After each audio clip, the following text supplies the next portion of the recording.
তো বন্ধুরা পিঠে বানাতে চলে এসেছি। দেখো এদিকে পিঠে হয়ে গেছে, নারকেল পিঠে। আর এই যে একটু দিয়ে দেবো পিঠেগুলো।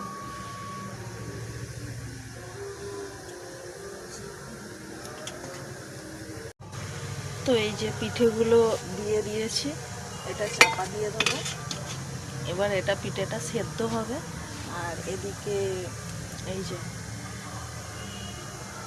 এটা হচ্ছে আলু সেদ্ধ, ছোলা, আলু, মটর দেওয়া আছে। তোমরা এরম চাইলে এরম পিঠে বানিয়ে খেতে পারো, সুন্দর হয়, ভালো মানে টেস্টি হয়। যেরকম ফুচকার আলু বানায় সেই রকম মশলাটা হয়, জিরে, লঙ্কা আর তোমার ছোলা, ধনে পাতা এগুলো দিয়েই এগুলো হয়। তো তোমরা চাইলে এগুলোই করতে পারো। এই যে কাঠের জালে পিঠে রান্না করতে চলে এসেছি। কাদের কাদের পিঠে হচ্ছে অবশ্যই কমেন্ট করো। আমাদের আজকে হচ্ছে, তো কালকে লক্ষ্মী পুজো আছে, কালকে হবে। আজকে বাউনি ছিল, তো আজকে বাউনিতেও পিঠে বানাতে হচ্ছে। তো বাদ বাকি পিঠেগুলো বানিয়ে নেবো। একটু তেল দিয়ে দিলে ভালোই হয়, তো ঝটপট করে বানিয়ে নিই। দেখো আমি সেরকম ভালো বানাতে পারি না, তবে যথেষ্ট পারছি সেটাই আর কি।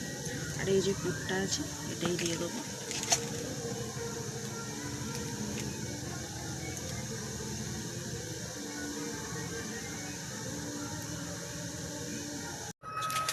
তো দেখো পিঠে বানানো হয়ে গেছে।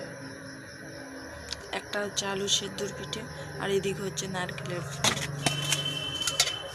আর এটা কি বলো তো, কেন্ডা পিঠা। তোমরা খেয়েছো? নারকেল দিয়ে বানায় শুধু। সবাইকে মকর সংক্রান্তির অনেক অনেক শুভেচ্ছা, ভালোবাসা রইল। সবাই ভালো থেকো। Good night.